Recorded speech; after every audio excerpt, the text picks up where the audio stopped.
नाथूराम गॉडसे भारतीय इतिहास का एक ऐसा नाम जिस पर आज भी सबसे ज्यादा बहस होती है। एक पक्ष उन्हें देशद्रोही मानता है तो दूसरा पक्ष उन्हें देशभक्त कहने की कोशिश करता है। लेकिन हाल के दिनों में एक शब्द जो बार बार इस्तेमाल किया जाता है वो है टेररिस्ट, आतंकवादी। लेकिन क्या तकनीकी रूप से और कानूनी तौर पर गॉडसे को आतंकवादी कहना सही है? जो लोग मानते हैं कि वो आतंकवादी नहीं थे, उनके पास कुछ मजबूत तर्क हैं। आइए समझते हैं। सबसे पहले हमें टेररिस्ट और पॉलिटिकल असैसिनेशन के बीच का अंतर समझना होगा। पहला, टारगेट का चुनाव। आतंकवाद का मकसद होता है आम जनता में डर पैदा करना।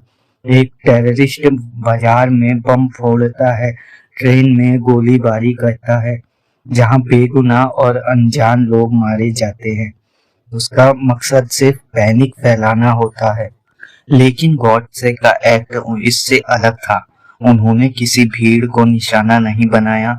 उन्होंने एक स्पेसिफिक व्यक्ति, एक पॉलिटिकल लीडर महात्मा गांधी को चुना। इतिहास में इसे पॉलिटिकल असैसिनेशन कहा जाता है, ना कि टेररिज्म।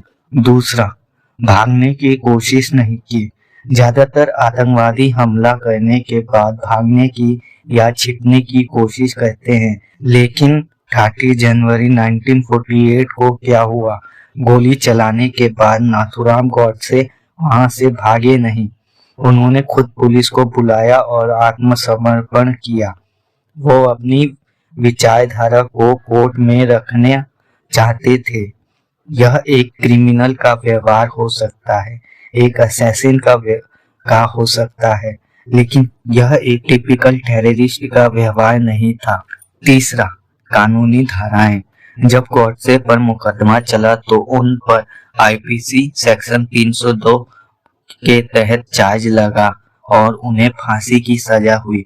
उस समय उन पर देशद्रोह या आतंकवाद की धाराएं नहीं लगाई गई थी, क्योंकि कानून की नजर में यह एक हत्या थी जो वैचारिक मतभेद के कारण की गई थी।